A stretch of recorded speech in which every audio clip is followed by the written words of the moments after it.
தவிர்க்க முடியாத சகிக்க முடியாத ஏழ்மை வறுமையிலேயே என் மக்களை நிறுத்தி தேர்தல் வரும்போது கவர்ச்சிகரமாக இந்த வெற்று அறிவிப்புகளான இலவசம், சலுகை, போனஸ், மானியம் இப்படியான திட்டங்களையே அறிவித்து அதன் மூலம் வாக்கு வாங்கி தொடர்ந்து அதிகாரத்திற்கு வந்து நாட்டை பற்றியோ நாட்டு மக்களின் நலனை பற்றியோ கொஞ்சம் சிந்திக்காது பதவியில் இருப்பது, அதை வைத்து பல ஆயிரக்கணக்கான கோடிகளை பதுக்குவது, ஒதுக்குவது, அதை பாதுகாக்க திருப்பி பதவிக்கு வருவது என்பதையே ஒரு அரசியல் நடைமுறையாக மாற்றியவர்கள் இதுவரை இந்த நிலத்தில் இருந்த ஆட்சியாளர். இங்கே சரி செய்ய முடியாத ஒன்று இருக்கிறது என்றால், என் அன்பு சொந்தங்களே, இப்போ இங்கே ஒரு சகிக்க முடியாத ஊழல், லஞ்சம் இருக்கிறது. ஆனால் நமக்கு ஒரு கேள்வி, எந்த ஒருவரிடத்தில் போய் கேட்டாலும்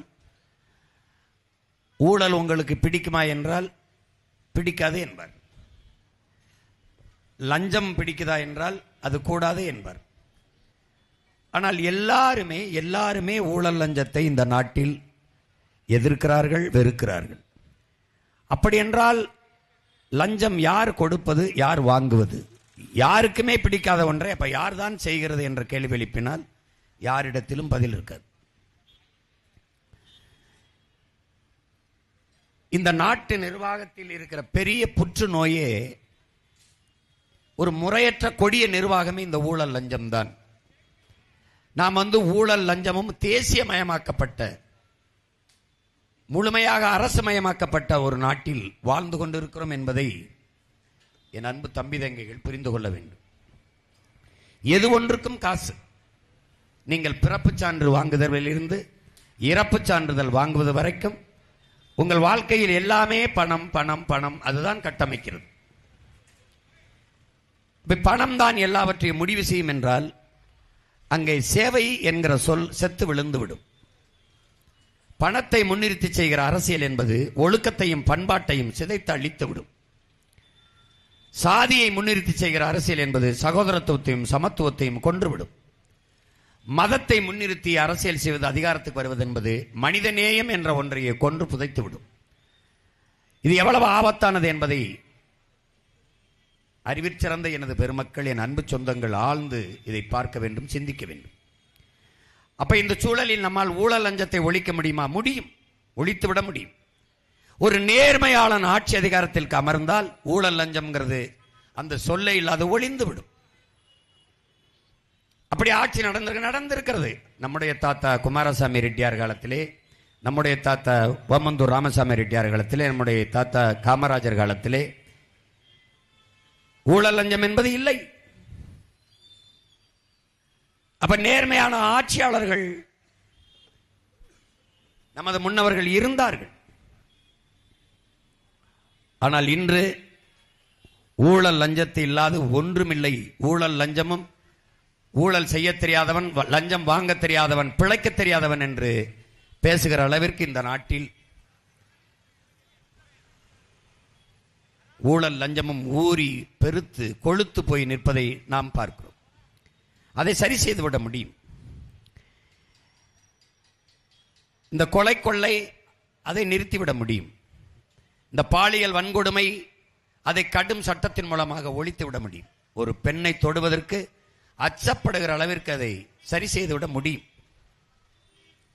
இது எல்லாவற்றையும் சரி செய்ய முடியும். நீரை உறிஞ்சி விற்கிறார்கள், அதற்கு தடை விதிக்க முடியும்.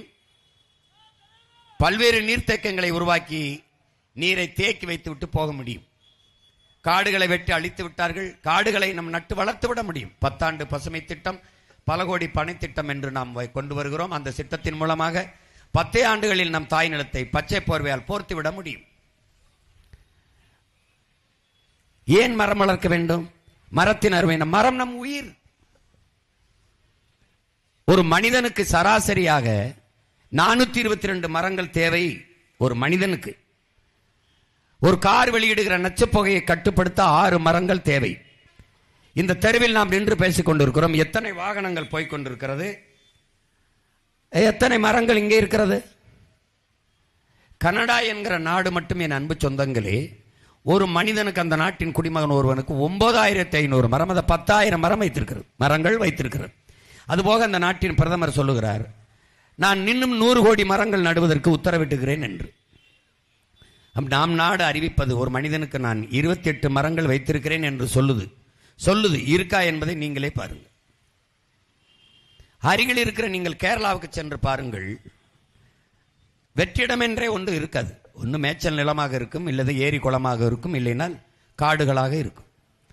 நீங்கள் விண்ணூர்தியிலே பயர்ந்து சென்றீர்கள் என்றால், கேரளாவை தவிர்த்து எந்த மாநிலத்திற்கு நீங்கள் சென்றாலும் ஆங்காங்கே புள்ளி புள்ளியாக பச்சை தெரியும், எல்லாம் வெள்ளையாக கட்டிடங்கள் இருக்கும். கேரளாவில் சென்றீர்கள் என்றால் ஆங்காங்கே வெள்ளையாக புள்ளி புள்ளியாக அங்கெங்கே தெரியும் கட்டடங்கள், மொத்தமாக பச்சையாக தெரியும். காரணம், பச்சை பசேர் என்ற பூமியை பச்சை போர்வையால் போர்த்தி இருப்பார்கள். அதனாலும் கடவுளின் தேசம் என்று அதை சொல்வதற்கு காரணம் அதுதான். ஒரு வீடு என்று எடுத்தால் அங்கே 3-4 மரங்களுக்கு குறையாமல் இருக்கும். அது பெரிய வீடோ சின்ன வீடோ, அது குடிசையோ, அவ்வளவு தூரம் அவர்கள் அந்த இயற்கையை போற்றி நேசித்து வளர்க்கிறார்கள். ஆனால் இங்கு அப்படி இல்லை. இங்கே அப்படி இல்லை. மரம் வளர்ப்போம், மழை பெறுவோம் என்று எழுதி வைப்பதோடு இவர்கள் சமூக பொறுப்பு கடமை முடிந்துவிட்டது. மரம் மண்ணின் வரம், அதை வளர்ப்பதே மனித அறம் என்று நாம் சொல்வதற்கு காரணம், மரங்கள் தான் பூமிக்கு மேகத்தை அறுவடை செய்து மழை பொழிவை பூமிக்கு கொண்டு வருகிற ஆற்றல் பெற்றது மரம் மட்டும்தான். மரம்தான்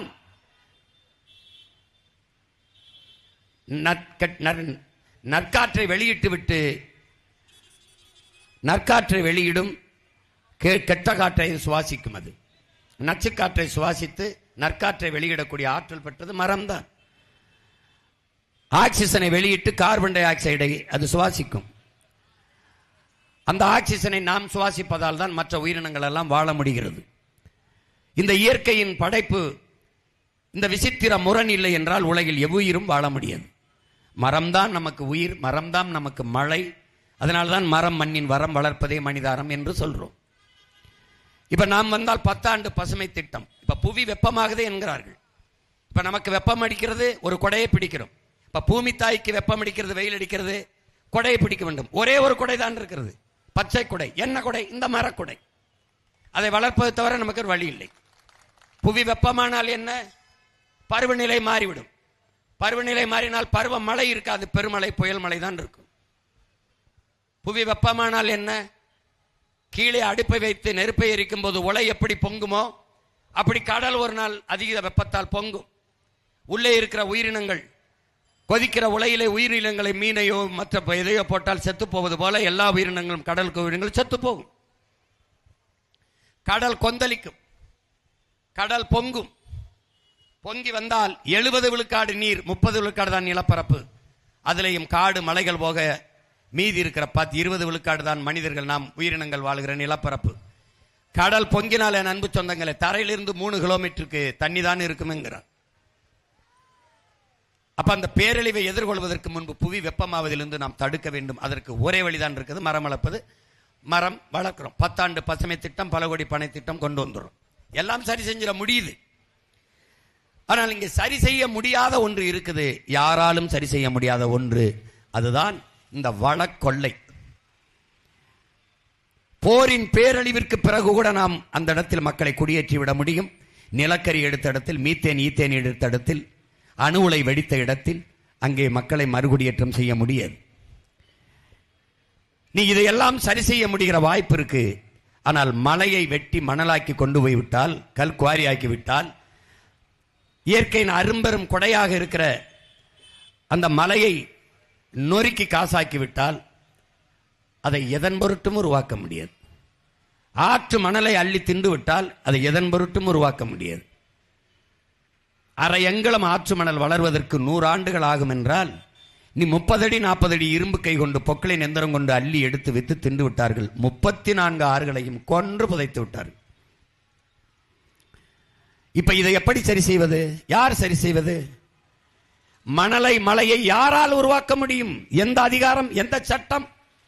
இல்ல தொழுகை, இல்ல அழுகை, இல்ல ஜப வழிபாடு, இல்ல கோயிலில் வழிபாடு, எந்த வழிபாட்டால் உருவாக்க முடியும்? எந்த அதிகாரத்தாவது அரங்கல மலையை வளர்த்து கட்ட முடியுமா? இல்ல ஒருபடி மண்ணை உங்களால் உருவாக்கி கட்ட முடியுமா? எப்படி? எல்லாவற்றையும் இயற்கை செயற்கையாக படைக்க முடிகிற மனிதனால் நீரை படைக்க முடியுமா? ரத்தத்தை உருவாக்க முடியுமா? உங்கள் அறிவியலால் தோசை மாவை புளிக்க வைக்க முடிகிறதா? உங்கள் அறிவியலால் பாலை தயிராக்க முடிகிறதா? கண்ணுக்கு தெரியாத பல கோடிக்கணக்கான நுண்ணுயிர்கள் அந்த பணியை செய்கிறது. அந்த இடத்தில் அறிவியல், மனிதனின் அறிவியல் தோற்று போகிறது. இயற்கையின் பரிணாமத்தில் வந்த கடைசி உயிர் மனிதன்.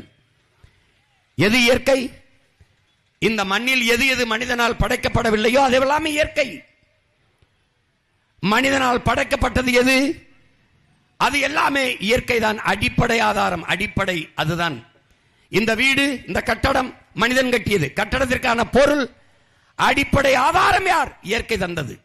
இந்த வாகனம் மனிதன் படைத்தது. இதற்கான மூலப்பொருளை தந்தது யார்? இயற்கை. கப்பலில், கடலிலே மிதக்கிறோம், கப்பலிலே மனிதன் கண்டுபிடித்தது. அதற்கான பொருளை தந்தது யார்? பூமி. விண்வெளியிலே பறக்கிறோம், விண்ணூர்தியில், அதற்கான அடிப்படை மூலப்பொருளை தந்தது யார்? பூமி.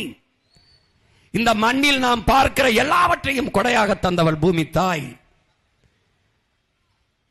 அந்த பூமி என் தாயின் மாறாக இருக்கிற மலையை அறுத்து அறுத்து மணல் என்றும் கல் என்றும் காசு பார்க்கிற ஒரு சமூகம் எவ்வளவு கொடுமையான சமூகம் என்பதை அறிவி சமூக மக்கள் சிந்தித்து பார்க்கணும். ஒரு அடிப்படை வேண்டாமா? அந்த மலை மார்பில் இருந்துதான், தாயின் மார்பில் இருந்து நமக்கு பால் வந்தது போல பூமி தாயின் மலை மார்பில் இருந்தான் அருவி பால் வந்தது. நம் தாயின் மார்பில் உள்ள பால் நமக்கு மட்டும். ஆனால் பூமி தாயின் மலை மார்பில் இருந்த ஒரு அருவி பால் உலக உயிர்கள் எல்லாவற்றுக்கும். அதிலிருந்துதான் ஆறு வந்தது, ஆறிலிருந்துதான் நீர் வந்தது, நீரிலிருந்தான் சோறு வந்தது, சோறிலிருந்தான் உயிர் வந்தது, உயிரிலிருந்தான் வாழ்க்கை வந்தது என்கிற அடிப்படை அறிவியல் உயிரியல் உண்மையை உணராத மக்களாக நாம் இருக்கிறோம் என்பதை புரிந்து கொள்ள வேண்டும். ஆறுக்கும் மலைக்கும் காட்டுக்கும் மாட்டுக்கும் ஆட்டுக்கும் கவலைப்படுகிற யாராவது ஒருவனை இந்த நாட்டில் சொல்.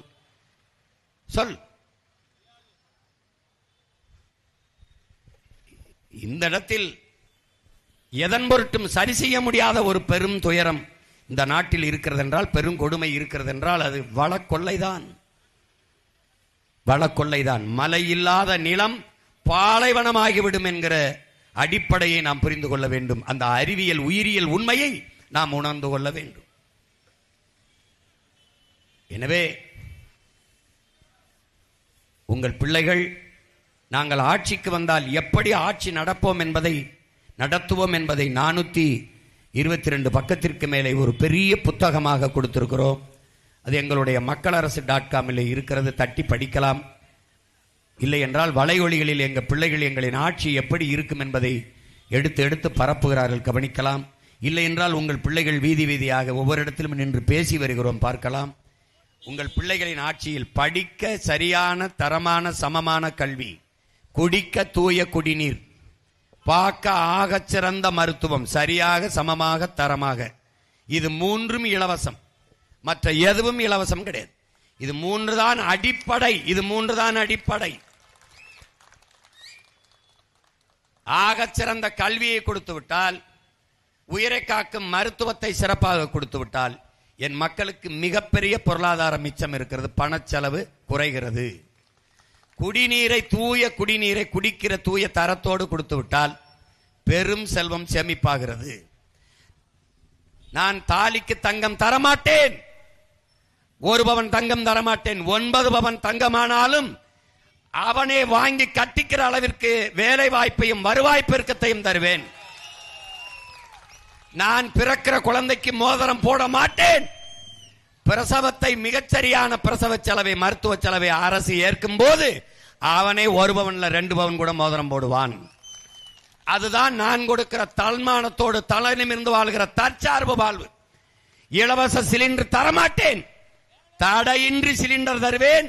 நானே உற்பத்தி செய்வேன், எரிகாற்றை நானே உற்பத்தி செய்வேன். பயோகேஸ், ஆடு மாட்டு கழிவு, மக்கிய இலைதலை கழிவு, இந்த குப்பையில் இருந்து எத்தனை லட்சம் டன் வேணாலும் எரிகாற்று எடுக்க முடியும். நான் என் ஆட்சி வரைவிலே படம் போட்டு காட்டுவேன். இங்க பார், நான் எப்படி தயாரிப்பேன், அப்படி என் மக்களுக்கு கொடுப்பேன். ஆனால் இலவசமாக தரமாட்டேன், தடையின்றி தருவேன். உற்பத்தி செலவு, அதை நிர்வகிக்கிற செலவுக்கு அந்த கட்டணத்தை கொடுத்து கொண்டு நீங்க கொடுத்துட்டு எடுத்துக்க தருவேன். ஆக சிறந்த தூய பாலை உனக்கு கொடுப்பேன். ஏன்? நானே மாடு வளர்ப்பேன், கணக்கில்லாத பண்ணைகளை வளர்ப்பேன். இயற்கை வேளாண்மையை, வேளாண்மை என்பதே இயற்கை தான்.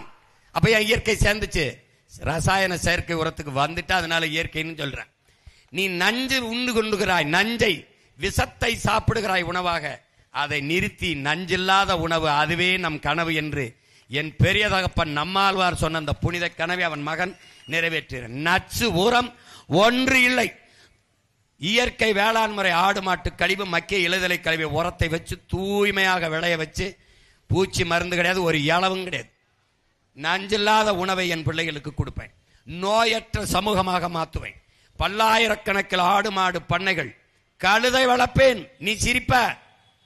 அறிவார்ந்த சமூகம் தேட வேண்டும் உலகத்தில் பொருளாதாரம் எங்கிருக்கென்று. உன்னால் நம்ப முடிகிறதா? கழுதைப்பால் 1 லிட்டர் 5000 ரூபாய். உலகிலே அழகு பொருள்களை செய்கிற அத்தனையும் கழுதைப்பால் தான் செய்கிறான். அழகு சாதன பொருள்கள். அறிவார்ந்த தம்பி தங்கைகள் தேடுங்கள், தேடுங்கள்.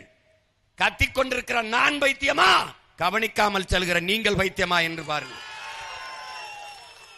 கேரளாவிலே ஒரு மகன் கழுதை வளர்த்து கழுதை பாலை வித்து, கழுதை எரு ராட்டி விலை உயர்ந்த விலைக்கு வாங்கிட்டு போறான். கழுதை மூத்திரத்தை வாங்கிட்டு போறான்.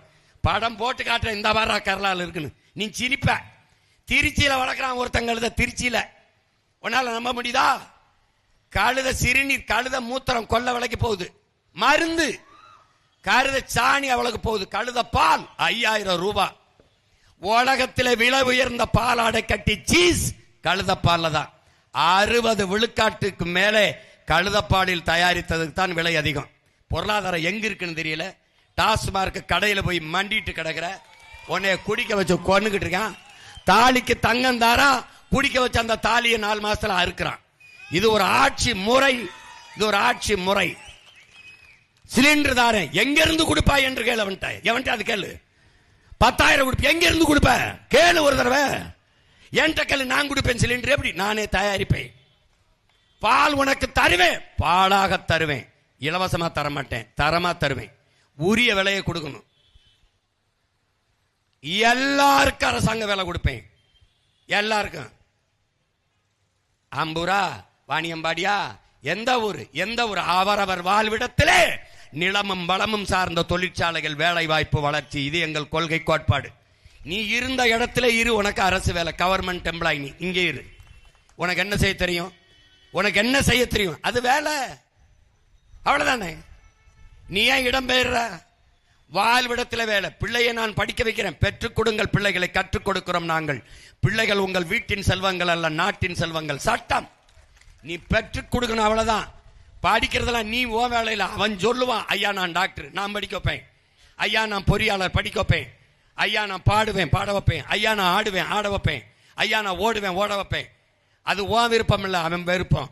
அவன் இந்த நாட்டின் மகன், உன் வீட்டின் மகன் அல்ல. நீ விலைக்கென்றுவேன், அது ஓ வேலை இல்லை. அது ஆரம்ப கல்வியில, ஆராய்ச்சி கல்வியில, எங்க வேணாலும் போய் படி, அரசு படிக்க வைக்கும். உனக்கு வேற என்ன வேலை? மருத்துவம். தாய்க்கு முடியல, நீ விலகு. உன் வீட்டின் தாய் இல்லை, என் நாட்டின் தாய், அவ தேசத்தின் தாய். மருத்துவம் அரசு செய்யும். 1 ரூபாய்னாலும் 1 கோடி ரூபாய்னாலும் அரசு செய்யும். உலகத்தரத்துக்கு செய்யும். நீ எதை பத்தியும் கவலைப்பட வேண்டியது இல்லை. நீரை உன் வீட்டு வாசல்ல குழாய் வச்சு ஊத்துவேன், தூய குடிநீரை ஊத்துவேன். வேளாண்மையை நானே செய்வேன். பசி என்ற சொல்லை என் நாட்டில் இல்லாம ஒழிப்பேன். வேலை இல்லை என்ற சொல் இன்னைக்கு வேலை இல்லை. வறுமைக்கும் வறுமை வரும், பசிக்கும் பசி வரும். பைந்தமிழன் ஆட்சியிலே என்ற சட்டத்தை முன்வைத்து கொண்டு வருவேன். நீ பாரு, நீ என்னென்ன மாறுதலை இந்த மண்ணில் உங்கள் மகன் நிகழ்த்த காத்திருக்கிறோம் என்று நீ புரிஞ்சுக்க. நீ ஒன்னும் செய்வனா, ஒத்த ஓட்ட போட்டு நாட்டை என்று கொடுத்துட்டு நிம்மதியாரு. 5 ஆண்டு உலகத்தரத்துக்கு மாத்தி காட்டுனால. எனக்கு ஒரு கனவு இருக்கு. என் முன்னவர்கள் 3000-4000 ஆண்டுகளாக கண்ட கனவு. குடிதலி கோலோச்சு மாநில மன்னன் அடிதொலி நிற்கும் உலக என்கிறான் என் மூதாதை வள்ளுவ பெருமகனார். ஒரு நாட்டு குடிகளுக்கு குறிப்பறிந்து சேவை செய்கிற அமைச்சை, மன்னனை அந்த உலகம் போற்றி தொழும் என்று முறை செய்து காப்பாற்றும் மன்னவன் மக்களுக்கு இறை என்று வைக்கப்படும். இந்த நாட்டை முறை செய்து காப்பாற்றுவேன். எது எப்படி செய்யணும் எப்படி செய்யணும்னு. மணி நீரும் மண்ணும் மலையும் அணிநிலக்காடு முடையது அரண்கிறான். நீ மணி நீர் இருக்கா, மண் இருக்கா, மலை இருக்கா, ஒரு இளவும் இல்லை. எல்லாம் வெட்டி தின்ட்டான். தின்னது காரணம் யாரு? நீதான். எவன் திருட்டு போயில அவனுக்கு தொடர்ச்சியா ஓட்ட போட்டு நாட்டை தூக்கி சுடுகாடாக்கி போட்டு போயிட்டே இருந்துட்ட. கொஞ்சம் மாறு, சிந்திச்சு பாரு. என்ன சொல்றாங்க நபிகள் நாயகம்? ஒரு பெற்றோர்கள் தன் பிள்ளைகளுக்கு கொடுக்க வேண்டியது ஆக சிறந்த கல்வியும் ஒழுக்கமும். அப்படி ஒரு கல்வி ஒழுக்கம் நீ வச்சிருக்கியா? ஒழுக்கத்தை கற்பிக்கிற கல்வி வச்சிருக்கியா? அதை யாரால் கொடுக்க முடியும்? உங்கள் பிள்ளை எங்களால் தான் கொடுக்க முடியும். அநீதியை கண்டு அச்சம் கொள்ளாமல் துணிந்து எதிர்த்து நின்று போராடுகிறவன் எவனோ அவனே உண்மையான ஜிகாத் என்கிறார்கள். நீ அநீதியை கண்டு எதிர்க்க பயப்படுற, நான் துணிஞ்சு போராடுறேன். அதனால என்ன? 260 வழக்க வாங்கியிருக்கேன். 260 வழக்கு.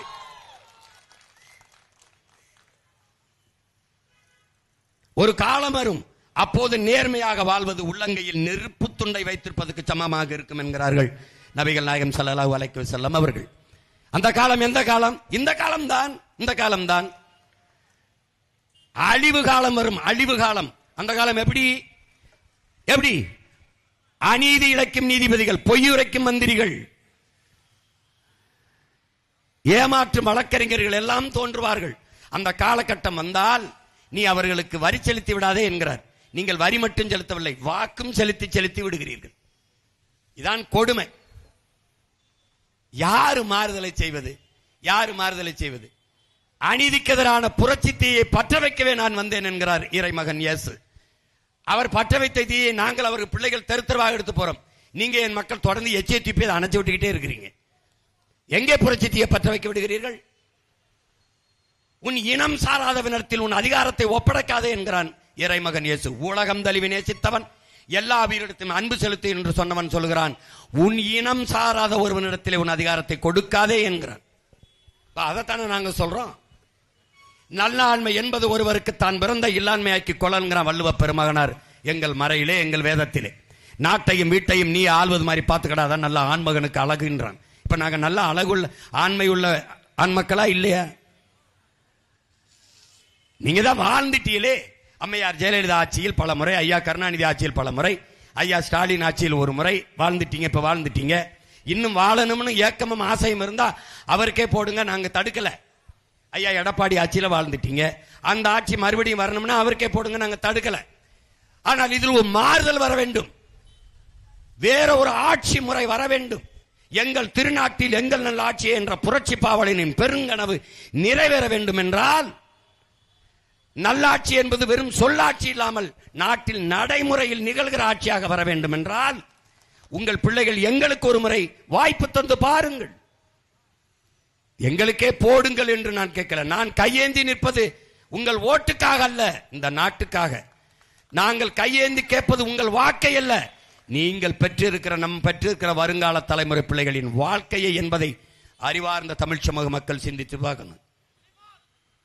அதனால என் அன்பு சொந்தங்கள், என் அருமை பெருமக்கள், இந்த மதிப்புமிக்க வாக்கு என்பது ஒரு வலிமை மிக்க ஆயுதம். அது அநீதிக்கு எதிராக ஏந்துங்கள்.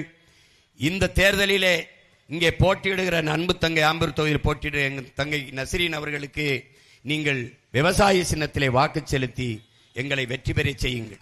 எங்களின் வெற்றி உங்களின் வெற்றி. நாங்கள் மக்களிடமிருந்து மக்களுக்கானவர்கள், மக்களுக்காகவே வந்தவர்கள். மக்களுக்கான அதிகாரம் வர வேண்டும் என்றால் எளிய பிள்ளைகள் உங்களிடத்தில் அதிகாரம் வரும்போதுதான் அது உங்களுக்கான அதிகாரமாக மாறும். அதை கவனத்தில் வைத்துக் கொண்டு என் தங்கை நஸ்ரீன் அவர்களுக்கு நீங்கள் இந்த வாக்கை செலுத்தி நீங்கள் வெற்றி பெற செய்ய வேண்டும். அதை போல என்னுடைய தம்பி முருகேசன் அவர்களுக்கு விவசாய சின்னத்திலே நீங்கள் வாக்கு செலுத்தி வெற்றி பெற செய்ய வேண்டும். மதிப்பிற்குரிய மதிப்புமிக்க உங்கள் வாக்குகளை எங்கள் பிள்ளைகள், உங்கள் பிள்ளைகள் எங்களுக்கு வாக்கு செலுத்தி நீங்கள் வெற்றி பெற செய்ய வேண்டும். எல்லா கட்சிகளையும் போல நான் வேட்பாளர்களை நிறுத்தவில்லை. தமிழ் தேசிய இனத்தின் உரிமை மீட்சி, பெருமை மிக்க வாழ்வு, நிலவள பாதுகாப்பு, காட்டு வளம், கனிம வளம், நீர்வளம், கடல் வளம், மண் வளம் இவற்றையெல்லாம் காக்குகிற ஒரு புரட்சிகர அரசியல் போர்க்களத்தில் முன்கள போராளிகளை இந்த நிலத்திலே நிறுத்தி இருக்கிறேன். எனவே அறிவார்ந்த தமிழ் மக்கள், எங்கள் அன்பு பிள்ளைகளுக்கு நீங்கள் வாக்கு செலுத்தி வெற்றி பெறச் செய்யுங்கள் என்று அன்போடு வேண்டுகிறேன். புரட்சி எப்போதும் வெல்லும். நமது வெற்றி அதை சொல்லும்.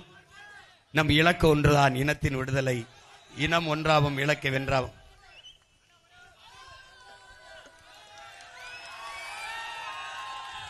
முயற்சியை எடுக்க வேணும், முடிவு பண்ணி பார்க்க வேணும்.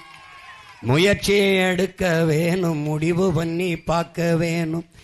ஏன் மக்களெல்லாம் ஒன்னா சேர்ந்து ராசாக்கா, ஏன் மக்களெல்லாம் ஒன்னா சேர்ந்து ராசாக்கா, விவசாயி சின்னத்திலே ஓட்டு போடணும் ஐயாக்கா.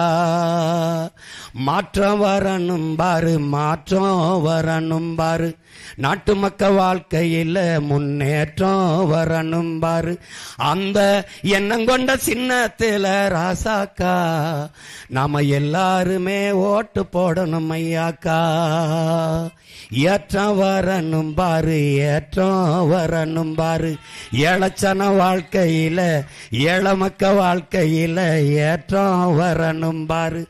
அந்த எண்ணம் கொண்ட சின்னத்தில ராசாக்கா நாம எல்லாருமே ஓட்டு போடணும் ஐயாக்கா. நாம எல்லாருமே ஓட்டு போடணும் ஐயாக்கா.